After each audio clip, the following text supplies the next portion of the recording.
সকালে এক কাপ চা থাকলে জাস্ট মনটা ভালো হয়ে যায়। আর খাস্তা খাস্তা এমন কচুরি চায়ের সঙ্গে খেতে কিন্তু অসম্ভব মজার হয়। এটা অনেকটা লেয়ারযুক্ত আর ক্রিস্পি, খেতে ততটাই মজার। আর চায়ের সঙ্গে কিন্তু এটা ছোট বড় সকলে পছন্দ করবে। আর আশা করছি আপনারাও দেখে বুঝতে পারছেন। আর একদম সামান্য ঘরে থাকা সামান্য উপকরণে বানিয়ে নিতে পারেন। 2 থেকে 3টি উপকরণ হলেই হয়ে যাবে। আর সময়টাও খুবই কম লাগবে। একদম জাস্ট চা বসিয়ে দিয়ে বানিয়ে নিতে পারবেন। এখানে প্রথমে আমি 2 কাপ আটা নিয়ে নিচ্ছি। চাইলে বাড়ি কমিয়ে নিতে পারেন, তাহলে একটু বেশি নিলেও অনেকগুলো তৈরি করে রাখতে পারবেন। 2 কাপ আটা নিয়ে নিলাম আর 2 টেবিল চামচ সাদা তেল দিয়ে নিচ্ছি।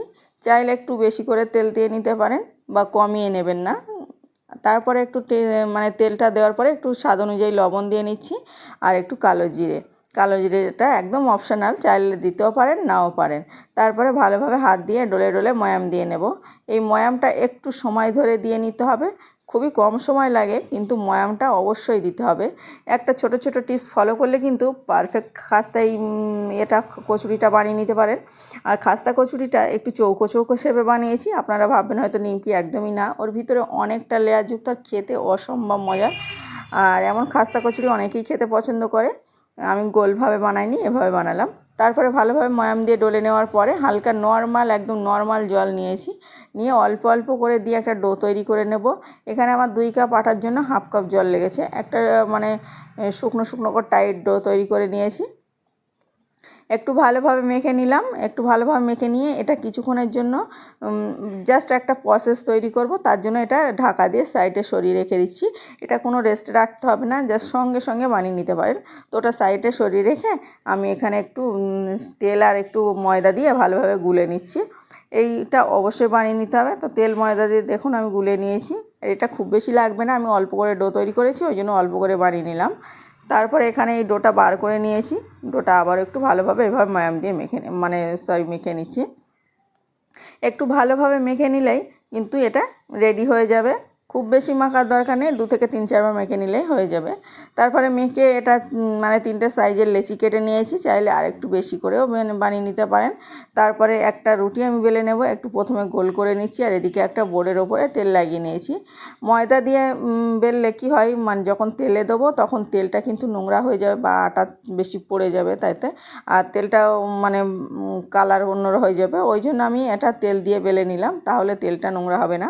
এভাবে বড় সাইজের করে রুটি বেলে নিয়েছি আর প্রতিটা রুটি বেলা হয়ে গেছে। এখানে একটা রুটির উপরে ওই যে ময়দা তেলটা মেখে রেখেছিলাম সেটা একটু একটু দিয়ে ভালোভাবে ব্রাশ করে নিয়ে ওর উপরে একটা রুটি বসিয়ে দিচ্ছি। আর তারপরে আবারও একটু ময়দা, ওই যে তেলটা গুলিয়ে রেখেছিলাম সেটা আবারও একটু দিয়ে তার উপরে আবারও একটা রুটি বসিয়ে নিচ্ছি। আর একটু উপর থেকে কর্নফ্লাওয়ার দিয়ে নিলাম। চাইলে এটা ময়দাও দিয়ে নিতে পারেন। তারপরে আবারও সেমভাবে একটু দিয়ে নিচ্ছি। আবার উপর থেকে একটু এইভাবে কর্নফ্লাওয়ার দিয়ে নিলাম। আর চাইলে কিন্তু কর্নফ্লাওয়ার জায়গায় ময়দাও দিয়ে নিতে পারেন। তারপরে পরোটার মতো চৌকো শেপ দিয়ে আর এভাবে ঘুরিয়ে নিলাম। এখন আমি হালকা হাতে এটা একটু বেলে নেব। এখন আটা ছিটিয়ে নিচ্ছি অল্প করে, খুব বেশি নয়। আটা ছিটিয়ে দিয়ে তারপরে এই চৌকো শেপে বেলে নিচ্ছি। চাইলে গোল করেও বেলে নিতে পারেন, এটা কোনো সমস্যা নেই। তারপরে ভালোভাবে এটা দেখুন বেলে নিয়েছি। এটা খুব পাতলা হয় না, আবার খুব বেশি মোটা হয় না, জাস্ট অসাধারণ হবে। তো দেখুন এটা কিন্তু ভিতরটা অনেকটা লেয়ার হয় আর পুরো লেয়ারটাই মুচমুচে হবে কর্নফ্লাওয়ারটা দিলে। আর দেখুন তারপরে এভাবে একটু শেপ দিয়ে কেটে নিচ্ছি। আপনারা চাইলে কিন্তু কুকি কাটা থাকলে গোল গোল করেও কেটে নিতে পারেন, তাহলে কিন্তু খাস্তা কচুরি হবে অনেকটা লেয়ারযুক্ত। আর একটু বেঁকে গেল, তার জন্য আবার একটু সাইড দিয়ে এমন করে দিলাম, তাহলে সবগুলো সাইজটা অনেকটাই ঠিকঠাক হবে।